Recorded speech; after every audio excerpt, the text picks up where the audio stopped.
dia tuh seorang ibu dan semua orang tuh ngeliatin aku dan aku nangis di situ. Lu tahu Perdunu gak tapi? Apa? Kita tahu. Lu tahu tentang Perdunu gak? Perdunu. Persatuan Dukun Nusantara. Really? Itu ada. Hah? Ada beneran. Di Banyuwangi. Yang dimana mereka mau bikin festival santet Indonesia. Beneran Serem ada. banget.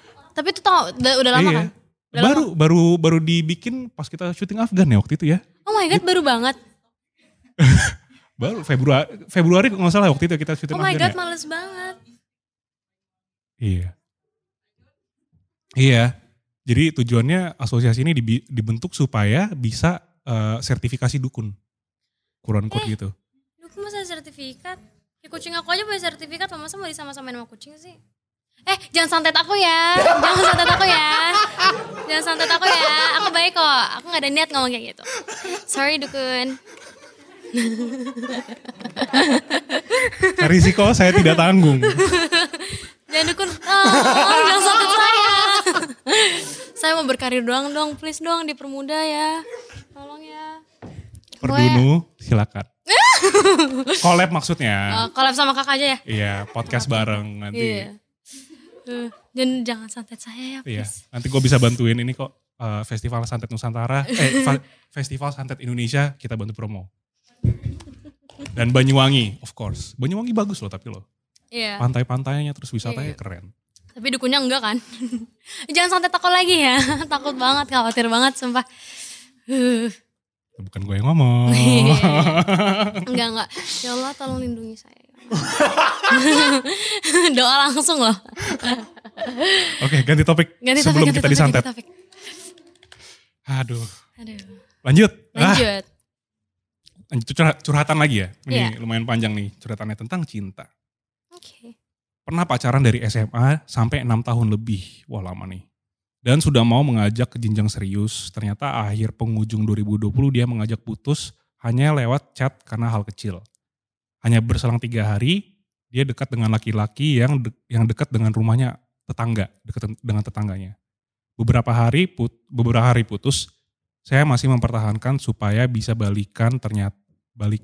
Ternyata saya harus pergi untuk kerja keluar kota dan luar Pulau Jawa dan belum pernah ketemu lagi untuk menyelesaikan masalahnya secara empat mata.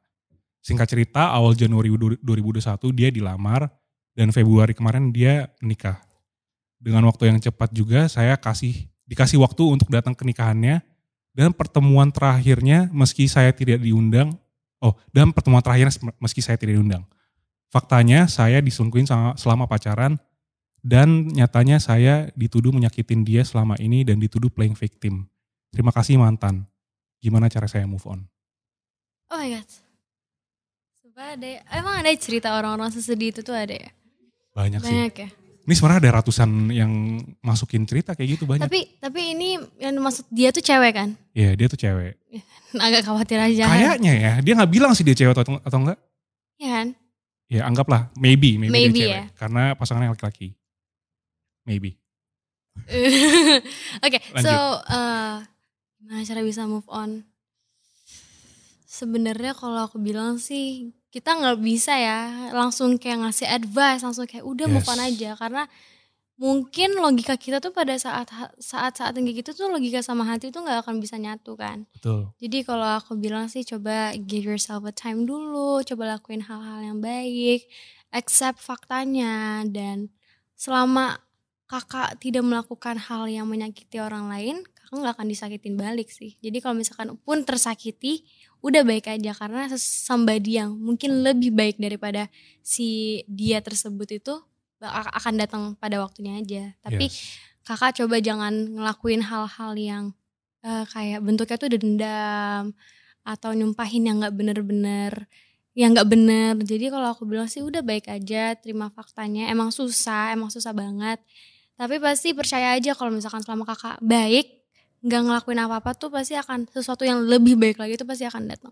Iya, karma ya. Karma. Tabur tua ya ada ya. Good karma itu pasti ada ya. Iya. Lu percaya akan hal itu? Sebenarnya aku lebih percaya sama apa ya?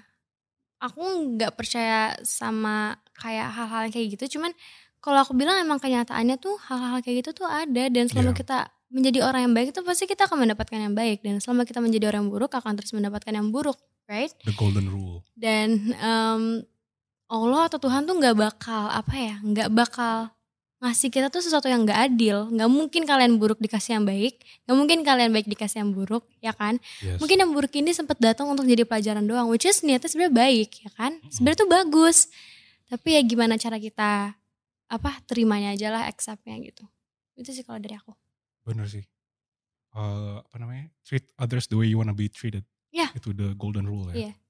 It's okay kalau misalkan tidak mendapatkan sesuatu yang sama atau sesuatu yang lebih dari dia, karena ngerti banget sih ada di posisi itu kayak gimana. Karena sometimes I feel like I give too much to somebody, tapi kayak maksudnya I didn't mean kayak misalkan pasangan atau teman, maksudnya kayak aku emang kadang-kadang tuh ngerasa I give my effort to someone tuh too much gitu. Jadi kadang-kadang when aku lagi upsetnya tuh upset banget. Tapi aku ngerasa it's fine, yang penting kita yang gak jahat. Itu sih. Aku akan lebih khawatir kalau akunya yang jahat. Tapi selama aku baik, akunya gak ngelakuin yang aneh-aneh, ya aku ngerasa I'm okay gitu. Iya ya. Selama bukan lu yang mulai nodanya. Ya gak segitu khawatirnya ya. Iya benar-benar. Oke, lanjut. Umur gue 29 tahun sampai detik ini gue ngerasa hidup tuh gak pernah untuk diri sendiri. Gimana caranya terlepas dari situ? Ini yang gue tangkap ya, dia tuh lebih, ya yang seperti tadi lu bilang, giving too much for someone else. Tapi itu jadi sesuatu yang ya jadi stuck, jadi kepribadian dia kalau kayaknya ya. Yeah. What's your take on this? If I am you, aku kan sebenarnya nggak tahu nih, maksudnya yang jadi keresahannya dia tuh antara kayak misalkan dari tidak disupport, maksudnya kayak jadinya dia nggak memberi waktu untuk dia. Aku masih nggak ngerti nih resahnya dia apa. Cuman kalau aku bisa bilang, coba deh kayak lebih sayang sama diri kalian lagi. Karena sejujurnya ya, kalau dari pandangan aku, it's okay if you disagree, but for me, kayak I am here di dunia tuh, lahir tuh sendiri gitu. Yeah. Aku lahir sendiri, tapi aku lahir sendiri tuh karena ada orang tua aku, ada ibu aku. Tapi kalau aku personally ya udah aku lahir sendiri, dan orang satu-satunya yang bisa memahami diri kita sendiri sepenuhnya tuh ya udah diri kita sendiri. Jadi kalau aku bilang if you can kayak mikirin orang lain, pasti harusnya mikirin diri sendiri tuh juga lebih bisa harusnya. So don't do things yang bikin you forget about yourself. Karena itu jauh lebih menyakiti dari hal apapun. Lupain diri sendiri tuh hal yang paling menyakiti kalau aku bilang. Ya gak sih? Karena siapa lagi yang bisa ngertiin kita 100% kalau bukan diri kita sendiri. Kalau aku sih kayak gitu. Lu pernah merasakan ini gak? Dimana lu lupa akan diri lu sendiri, quote unquote. Iya. Gimana tuh ceritanya?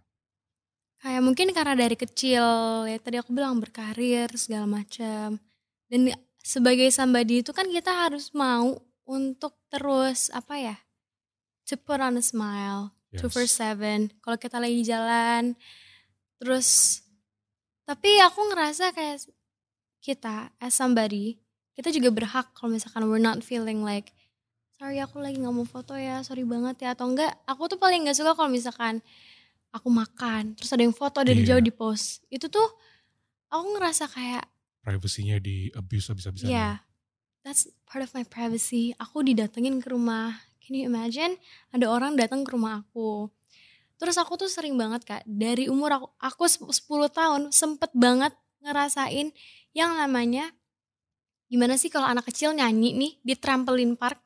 Pasti kan habis nyanyi, main-main, capek. Dan itu tuh mainnya tuh juga dikerubutin sambil diikutin semua orang. Dan I'm okay with that, I'm happy. Tapi what makes me like so sad at that time, after kegiatan aku itu, aku belum makan, aku kurang tunggu. Emang salahnya aku, karena anak kecil mikirnya gak ada apa-apa kali ya. Turun sendiri, cuk. Tiba-tiba ada ibu-ibu nampak kayak, Nora boleh minta foto gak? Terus aku nolak, sorry tante, I'm 10, at this time aku 10 tahun. Sorry tante, aku lagi gak bisa, aku lagi gak mau foto, so aku lapar banget, aku mau makan, aku bilang gitu. Terus aku dimaki-maki, dia bilang, kamu terus foto sama anak saya. Intinya dia marah-marahin aku. Sombong banget jadi artis. Tapi ada time aku sendiri dan she pointed at me. Dan dia tuh seorang ibu dan semua orang tuh ngeliatin aku dan aku nangis di situ. Terus anaknya udah kayak, udah nggak usah gitu kan. Aku ngerti, you want my attention, tapi at the time I don't want to forget about myself as well dong. Kayak, don't be jangan egois gitu loh. Karena aku juga manusia sama kayak kalian. Makanya yang tadi aku bilang, I don't like when somebody expect too much from me. You can expect from me, but not too much gitu. Karena I have my own life, I have my private life. Yang tadi aku bilang, aku mau balance antara dua ini. Masa hal makan kayak sekecil makan pun juga gak segitunya sih? Emang harus segitunya banget ya? Itu yang kadang-kadang aku ngerasa kayak aku lupa untuk mikirin diri sendiri. Karena kadang-kadang itu masih salah satu dari experience yang aku punya ya. Tapi kayak kadang-kadang tuh aku terlalu, ya udah kayak misalkan apa-apa tuh semua tuh buat orang lain. Kadang-kadang tuh lupa sama diri sendiri. Dan sampai akhirnya tuh malah capek gitu loh, kayak capek. Udahlah now, kayak kenapa sih mikirin orang tuh segitunya banget, orang dia gak mikirin kamu segimana banget. Dari situ aku belajar untuk lebih bisa balance antara diri aku sama, ya udah sama semua orang. Tapi aku pernah ngerasain hal kayak gitu. Dan untungnya lu akhirnya belajar kalau misalkan lu gak harus cocok sama semua orang. Dan semua orang juga gak harus cocok sama lu. Iya, ya kan? Bener banget itu bener banget sih. Ya kan? Dan ketika kita udah tahu akan fakta itu dan bisa berdamai dengan fakta itu, maksudnya hidup kita bakal lebih berdamai ya. Dan ini applies bukan cuma di career, kayak di everywhere. Percintaan, relationship, keluarga, segala bener macam. Banget. Walaupun susah, cuman ya emang itu faktanya. Iya. And it has to be like that. Yes. Right? Gitu sih, kita tuh manusia emang saling membutuhkan. Saling membutuhkan untuk saling mengerti. Yes. Dibutuhin untuk saling ada, untuk terus ada, untuk satu sama lain. Dan paham sih, kalau aku bilang paham sama situasi, paham sama keadaan orang, itu tuh akan jauh lebih memudahkan untuk kita semua, ya kan? Ya, dan belajar untuk menolak. Iya. Itu yang susah gak sih? Karena sometimes saying no means you're the bad guy or girl. Iya, sometimes itu. Makanya. Padahal sebenarnya gak juga. Iya, and sometimes yang bikin aku sedih tuh kayak gitu. Kayak, makanya aku bilang, don't expect too much from me. Karena aku membuat kesalahan sedikit pun, itu tuh menjadi highlight orang terhadap aku. Itu yang bikin aku kadang-kadang ngerasa kayak, udah gak usah expect too much dari aku gitu loh. Iya, karena manusia juga kan. Iya, makanya belakangan ini aku yang udah lebih open kayak, ya aku juga kadang-kadang suka, kayak tadi aku bilang kan, suka ketinggalan tugas, nilai aku gak selalu bagus. Kadang-kadang aku juga gak serajin itu, kadang-kadang aku juga ngerasain yang namanya insecure dan lain-lain. Itu tuh emang karena aku manusia juga, cuman gimana caranya aku menyikapi itu semua gitu. Naura juga manusia. Yes, please guys, thank you so much. Bisa bikin lagu tuh. Naura juga manusia. I have a plan untuk membuat lagu yang kayak it's okay to not to be okay gitu. It's okay not to be okay gitu sih. Nonton seriesnya gak? Enggak, I don't. Aku belum sempet ya. Kakak nonton gak? Enggak sih. Enggak. Sok mau nanya ya. Basa-basi biasa. Basa-basi. Podcaster. Iya, podcast. Oke, curhatan terakhir deh nih ya. Oke. Menarik nih. Mengejar itu capek ya. Dari mengejar cita-cita sampai hal yang diinginkan agar kedepannya bisa lebih enak hidupnya. Sempat hampir nyerah sih. Karena pikiran selalu negatif. Bagaimana kalau aku gak sukses ke depan? Bagaimana kalau aku jadi beban keluarga terus menerus? Kalimat-kalimat itu yang sering terbesit di pikiranku. Minta sarannya dong untuk cara menanggapi itu. Untuk menanggapi pemikiran-pemikiran kayak gitu, mungkin kalian tuh butuh orang untuk untuk bisa menerima situasi yang kayak gitu. Karena aku yakin banget di posisi kayak gitu tuh gak butuh dikasih advice, tapi lebih pengen untuk di ngertiin. Support ya? Iya, di support, dipahamin, di accept for being like that. Tapi karena aku belum kenal dan all I can say is basically if you said that, kalau kakak bilang itu ke orang lain dan omongan kakak itu tuh di refuse atau ditolak sama orang lain, kayak enggak itu tuh gak bener, gak bisa, gak mungkin kayak gitu. Berarti itu tuh yang harus ditelan lagi, itu tuh omongan orang itu, bukan omongan pikiran kita sendiri. Karena belum tentu apa yang kita pikirin tuh juga akan selalu benar kan. Betul. Dan kita tuh butuh pandangan dari orang lain tuh terhadap kita tuh kayak gimana. Dan itu emang bagian dari overthinking juga gak sih kalau kayak gitu tuh, ya kan? Betul, Dan coba untuk kurangin pemikiran-pemikiran kayak gitu, karena satu, pemikiran kita gak akan selalu benar, dan kadang-kadang kita juga gak sadar sebenarnya what's coming di depan kita. Jadi kalau aku bilang terus usaha, semangat terus, coba terima diri sendiri lagi, and lakuin apapun tuh dengan hati, karena pastinya semua hal yang dilakukan dengan hati itu akan balasannya itu juga dari hati dan akan lebih dari apa aja yang udah diusahain. Benar Yeah. banget. Thank you. Harus ya mulai lagi dari hati gak sih ya? Iya. Mengenal hati sendiri, mengenal diri sendiri. Iya. Dan dari situ ya apapun overthinking lu bakal clouded sama kedamaian lu dengan hati lu sendiri. Istilahnya gitu ya. Iya.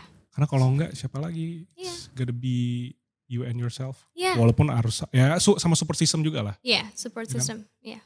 Waktu itu gue pernah baca buku, dibilang you are the average of 5 people that you're mostly hang out with. Jadi kalau misalnya let's say lu hang out sama 5 orang yang perokok, lu bakal most likely jadi perokok ke-6. Gitu loh. Lu hang out sama 5 orang yang suka main skateboard, you're most likely to be the 6th person to play skateboard. Gitu loh. Lu hang out sama 5 orang yang punya pemikiran negatif, ya lu most likely bakal jadi orang ke-6 yang punya pemikiran negatif. Betul itu. Banget. And itu tuh yang selalu diingetin sama orang tua aku, makanya aku dari umur segini tuh udah tahu apa aja tujuan aku. Yang tadi kakak sempat tanyain di awal, aku udah tahu apa aja mau aku lakuin, things yang aku mau jauhin, karena dari dulu tuh orang tua aku tuh selalu bilang, kalau kamu berada di lingkungan yang wangi, misalkan kamu ke bunga-bunga gitu, kamu tuh juga akan wangi. Tapi kalau misalkan kamu sewangi bunga, tapi kamu ada di lingkungan, misalkan kamu masuk ke sampah, akan sama kan jatuhnya. Jadi kalau aku bilang, dan yang selalu diingetin sama orang tua aku, kalau misalkan kamu udah tahu itu hal yang gak baik untuk dilakuin, kamu gak harus mencoba untuk tahu itu baik atau enggak. Perumpamannya selalu dibawa sama orang tua aku adalah, kita ngeliat teman kita nih, lompat nih ke jurang, udah tahu nih, oh gak akan selamat. Misalkan jurangnya itu tuh hal yang gak baik ya. Yeah. Apakah kamu harus mencoba dulu untuk tahu kalau misalkan tanpa melakukan itu juga udah tahu kalau itu hal yang gak baik? Jadi dari situ aku belajar banget dari orang tua aku kalau misalkan gak semua hal tuh harus kita cobain untuk tahu itu gimana, dan gak semua hal tuh harus dicobain untuk dijadikan sebuah pelajaran. Jadi kalau aku bilang pelajaran tuh emang bisa dari mana aja, bisa dari experience yang kita lewatin juga. Betul. Cuman bukan berarti kalau misalkan udah tahu itu buruk, udahlah biar belajar, dicobain gitu. Seperti narkoba. Iya. Jauhi narkoba teman-teman. Iya, please. Udah gak ada manfaatnya, dan sebenarnya ada banyak hal yang jauh lebih better lagi gak sih daripada narkoba untuk menenangkan diri. Betul. Ya kan? Mungkin you have family, dan mungkin gak datang dari family, tapi mungkin kayak dari keluarga bisa, dari teman juga bisa, dan mungkin dari diri sendiri juga bisa, ya kan? Betul. Ya. Benar banget. Yes. Atau dari es krim, gue suka banget tuh. Oh ya? Sponsori kami. Ya, sponsornya, makasih. Oh, kalau kakak dari es krim itu? Itu enak banget sih. Iya. Oh, itu cara kakak tenangin diri? Iya. I see. Oke, ini menarik nih. Yang satu umur sama lu. Tadi gue bilang curhatan terakhir ya. Ini curhatan terakhir banget. Oke.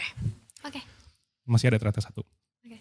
Gue baru mau lulus SMA tapi sampai sekarang belum tahu pengen jadi apa. Ambil jurusan apa, nabung susah dan belum punya apa-apa. Merasa tidak berguna, gue harus ngapain? Kalau aku bilang, yang fatal itu tidak merasa berguna sih. Karena kalau misalkan kakak ngerasa tidak berguna tuh akan susah untuk membuat kakak bisa nyatu dengan diri kakak sendiri, ya kan? Karena belum ngelakuin apa-apa tuh udah ngerasa gak berguna, kecuali udah usaha. Dan misalkan kalaupun udah usaha dan tetap ngerasa gak berguna, masih banyak hal yang harus dicoba lagi. Jadi kalau aku bilang, explore sih, ini waktunya untuk explore sukanya di mana, suka di bidang apa, into di mana. Dan dari situ akan menemukan banyak sekali kegagalan, tapi dari situ juga akan menemukan which one suits me the best. So kalau aku bilang coba untuk explore, terus jangan ngerasa nggak berguna dulu kalau misalkan belum mulai apa-apa.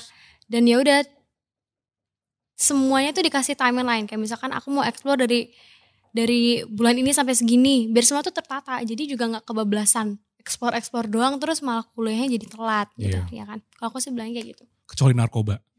Masih diulang lagi, dan dukun. Dan dukun. Iya. Tapi kalau perdunu maybe boleh. Supaya gak disantet, udah bilang aja gak apa-apa. Boleh per Dunu karena sertifikasi. Oke, pertanyaan terakhir deh untuk Naura. Jangan tetap ya. Masih ada nih, ada beberapa pertanyaan menarik nih. Tadi kan udah ngomongin tentang self love, self value, relationship segala macem. Yeah. Tapi gue penasaran banget nih, ini sebenarnya bukan pertanyaan dari followers ya, tapi dari gue. Oke. Gimana cara lu ngatur duit? Aku ngatur duit? Iya, kan lu pasti udah punya karir, udah punya pendapatan. Tapi gimana seorang Naura yang anak masih SMA kelas 1, ngatur duitnya tuh gimana sih? Kalau ngatur duit tuh, I've ever kayak yang bikin aku bener-bener waktu itu sedih tuh, someone told me that my parents itu tuh pernah eksploitasi anak, so they used me for money. Okay. But the fact is that I don't work for them, but I work for myself and my family. Jadi aku emang niat aku tuh pengen kerja untuk aku, so all the money that I got itu bisa aku share ke my family. Dan how do I atur duit aku? Emang dari sebelum aku berkarir tuh juga udah punya tabungan sendiri. Jadi aku udah nabung dari THR gitu. Dan alhamdulillah so far itu tuh kalau misalkan ada pemasukan itu tuh langsung diurusin sama label aku pastinya. Oke, ada personal finance advisor-nya berarti ya. Dan itu tuh nggak ada yang berani untuk membuka atau apa. Jadi kayak cuma dimasukin ke situ, that's it. And even my parents nggak masuk ke dalam situ. Karena mereka tahu that, maksudnya mereka tuh mereka tahu kalau misalkan emang keperluan yang mereka terhadap ini atau kebutuhan yang mereka terhadap ini udah sampai situ aja. Dan seneng banget so far udah bisa alhamdulillah beli mobil, apartemen, sebenarnya investasi sih. Investasi, jadi itu sih yang gimana aku ngatur duit kayak gitu. Karena aku mikirin masa depan aku juga kan. Lu udah mulai berinvestasi berarti sekarang ya? Udah. Lu belajar investasi dari mana? Aku tuh belajar banyak jadi tuh orang tua aku, bapakku tuh dulu sempat jadi manajer ibu aku kan. Dan selain menjadi manajer ibu aku tuh, bapakku tuh juga punya banyak banget kerjaan.